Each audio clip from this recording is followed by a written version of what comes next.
there that will cause an infection that could definitely lead to very bad infections that could require treatment or loss of life. Absolutely. The other thing is you are literally cutting your body in places that there are arteries and really important vital parts of your body. Right. So typically it's your forearms and your thighs. And so I actually had Nina's friends calling me, especially during COVID. I worked at home during COVID. Yeah. They would call me during COVID and go, "Have you seen Nina this morning?"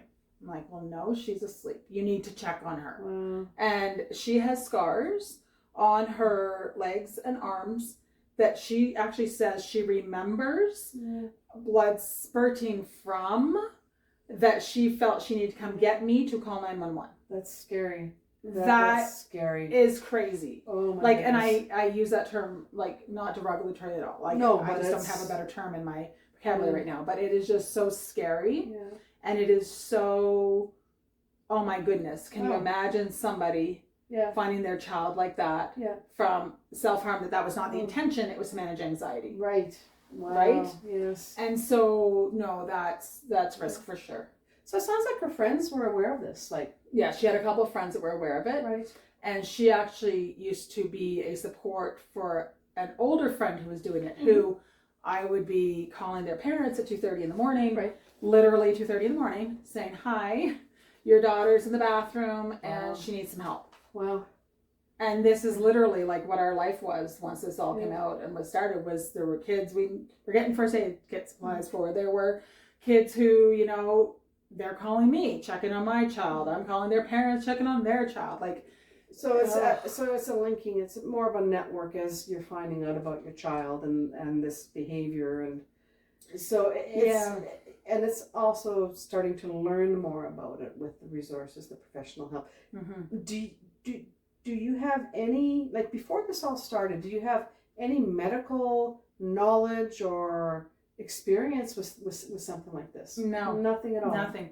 I had no idea it was even a thing. Wow. Like no idea. So and when I would see, like once you become aware, you notice it on people. So for example, you do the drive-through. I'm a Timmy's person, so I'll be doing the Timmy's drive-through. And a young person will go to hand you your stuff and you see the scars. Wow. And you might see them. But I would have no idea what was, and you thought the cat scratched them. Probably, right? Yeah, you, probably, yeah. Honestly. Or a dog or something, yeah. But if you don't know until you know, right? And as a mom, I'm always just like taken aback because I'm like, oh my gosh, like I want them to feel better. I want to ask them if they're okay. I want to acknowledge, right? You can't. Yeah. But it's just once you know that they've struggled that much and this is a choice they've made, like you've got that immediate compassion and that want to, you know. Now you've kind of come to a point where you've created this amazing nonprofit organization. I'm sorry, I'm not speaking very well here. And it's called the Nina Project, right? Yep. And you provide medical kits, and they're designed to support the unmet needs of youth who physically self-harm. Correct? Yeah. Was it you that created it? Nina and I and some friends. So when she asked me, summer 2022, about making some of these kits up, that's why I just want to take that step back and have a minute to think it through, because I'd never heard of it before. Like everyone I talk to, I have networked with a lot of people, and everyone tells me no one else is doing these kits. And so that really led us to go, okay, let's do some kits. And so we are only in Alberta right now, and we have people every week messaging us, asking us for kits. Some teachers, some organizations, some youth groups, a lot of kids themselves will say it's for me, because on our form we ask if it's for yourself, for a loved one, or for your workplace, just so we can know, right? And definitely, it's all three. Excuse me. So what resources do you have available, and what are you working on? Like, are there any other projects or? So when you start a nonprofit, as you know, yes, I do know, you can go in a million different directions. Yes, absolutely. And so I do work full time. And everybody else on the board works and everything. And Nina is in school. Yeah. So we really, some resources are a little tapped. Right. So right now we're really focusing on the first aid kits and getting those out into as many hands and places as possible. Wow, that's incredible. And how many kits have you provided so far? Do you know? I'd say about 200. 200? Mm-hmm. Since the initiation? Yeah, so we started distributing them in April last year. Mm-hmm.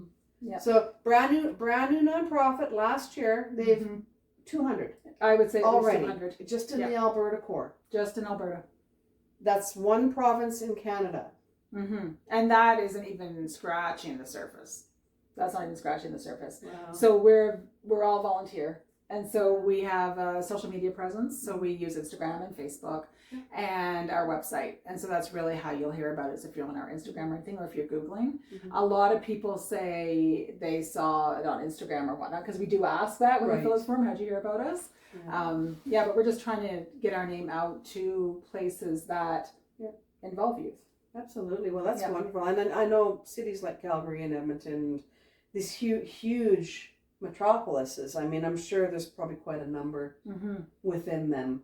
I don't know the statistics, honestly, because I've never researched this topic. It's never been a relevant topic for myself personally. Yeah. But I mean, I'm sure you can go online and research and go to your website, and you've got resources available there and links for other organizations that can help specifically regarding this issue, correct? So on our website, we have resources for youth and we have resources for caregivers. Okay. So we call it caregivers anyone who takes care of or has a loved one who is actively self-harming. Wow.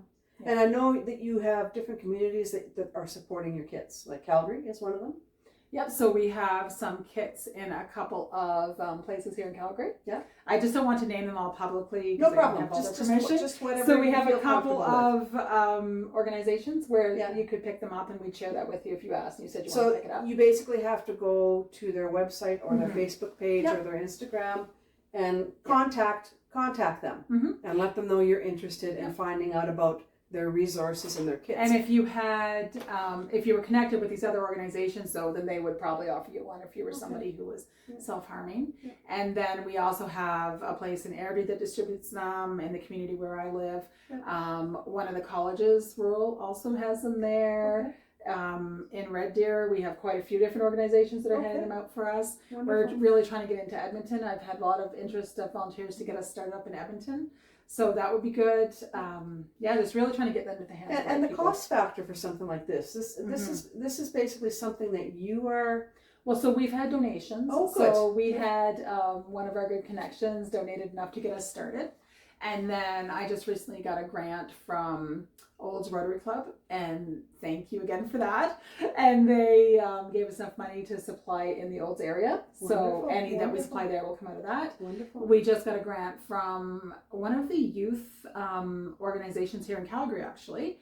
Gave us $200 towards building kits. And we just keep applying for other grants and whatnot to try to find some more money. Well, isn't that the process with nonprofits? You're always applying for grants. Always.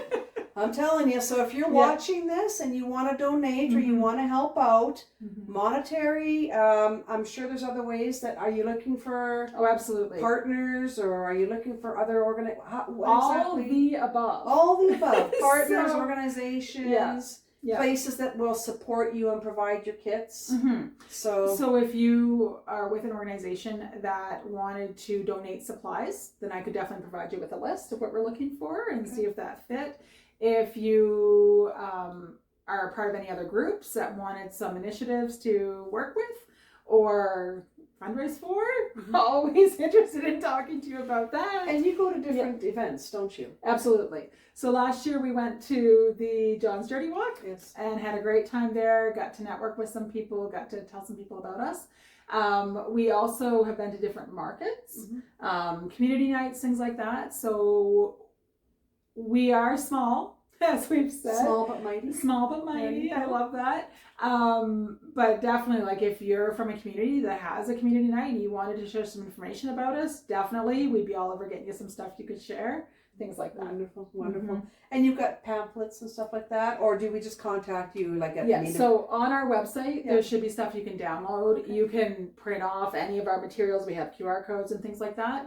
You can always just print any of our posts off on Instagram. We have lots of fun ones on there. You could print and post if you wanted to or share. And it's the ninaproject.ca, is that correct? It is. So www.theninaproject.ca. That's the right. website. Mm-hmm. And the Facebook page is The Nina Project. Mm-hmm. So if you go on to the Facebook page, you look for The Nina Project, Yeah. and you will find their Facebook page. Mm-hmm. I guess Instagram and Twitter and all that. It's all The Nina Project, right? Yeah. And there are other organizations out there called that. So some of them are Yes. a little bit different.